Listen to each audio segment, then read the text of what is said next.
All right, today's lesson is on estimating. We are in our new unit, which is multiplication and division strategy. So we're not learning how to multiply, we're learning how to multiply larger numbers. So you should be fluent already in your multiplication facts.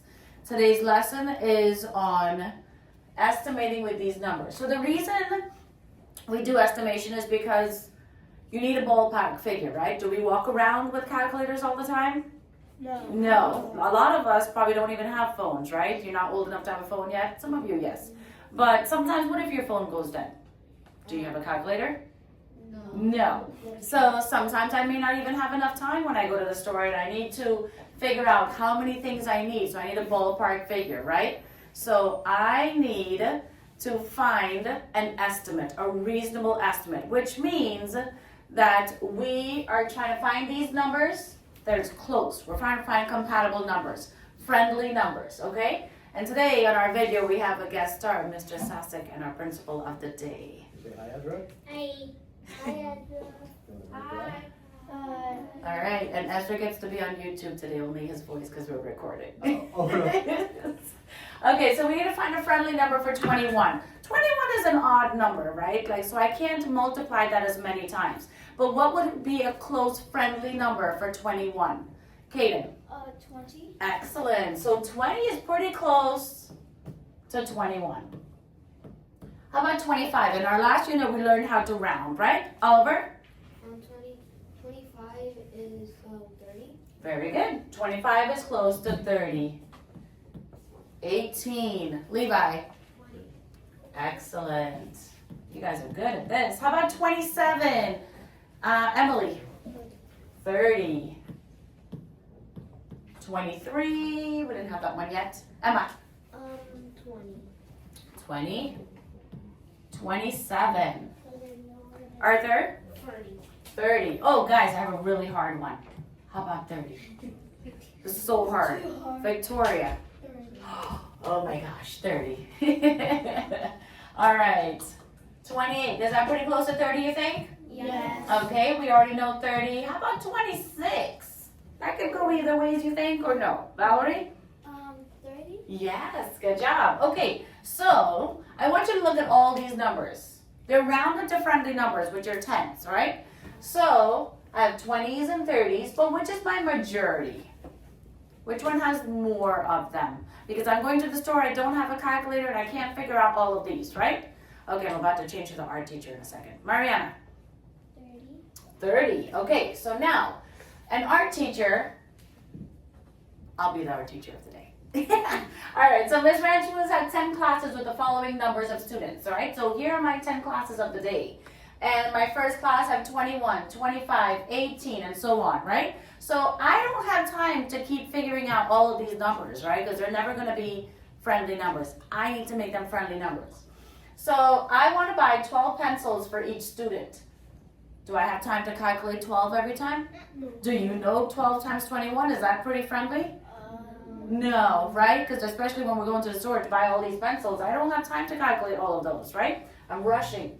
So I want to buy 12 pencils for each student. So here are my classes. This is another reason we're trying to get these friendly numbers, okay? We want to be quick. What would be a reasonable estimate for how many pencils I need to purchase? Remember, I know it says the art teacher and he. Clearly, I am not a he or an art teacher, but it is really helpful if you can put yourself in the problem. Make it your own. Make it real life, and then it means something to you. Right, Victoria? It will mean something to you if you put yourself in the problem.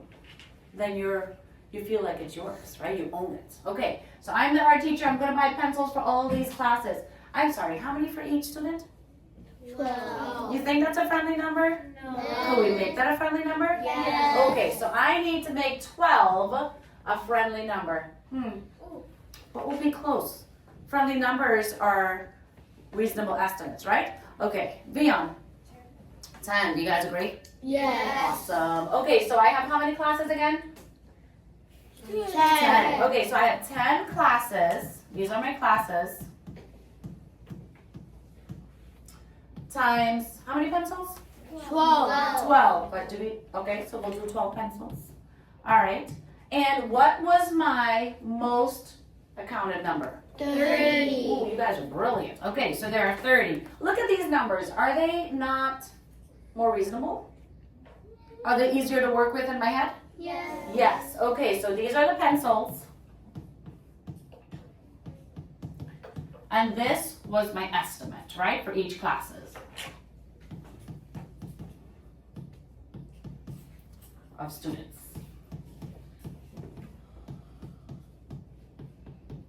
Okay, so now let's see. I can do a ballpark figure on these.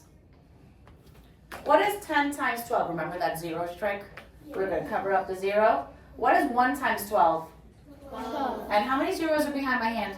1. So 10 times 12 is 120. 120. That was pretty easy to do, right? Okay, so now let's see. 120 times 30. Oh my gosh, should I freak out? That's pretty large numbers. No. Okay, so what are we going to do, Arthur?